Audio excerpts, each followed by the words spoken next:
I know, Paula, when you put your first book together, there's got to be a combination of nerves, of excitement, but then to finally see the book on the shelves and being promoted, what goes through your head? Well, first of all, I started crying, but they were happy tears.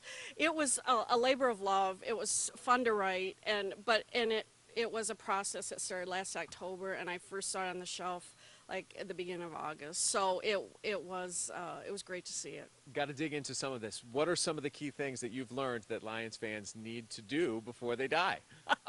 Well, along with just concentrating on Lions, they also wanted me to talk about Detroit. So I went to a tour of the Ford Rouge plant, which is just down the road from this practice facility, watched Ford F-150s being built. And it was a riot. I mean, I didn't have any expectations.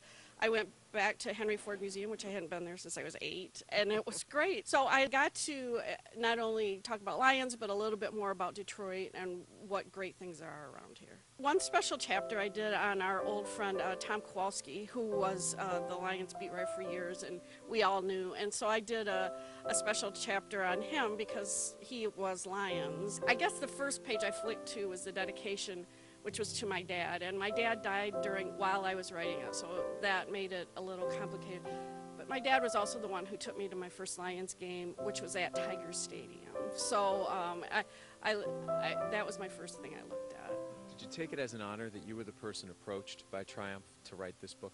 I very much did, and because I have only been on this is my 4th season currently on the beat, but I covered the Lions in the 90s too, and so I had a little bit of that perspective. I guess they looked at my writing, and I love to write, and I've always wanted to write a book, so this was very exciting for me.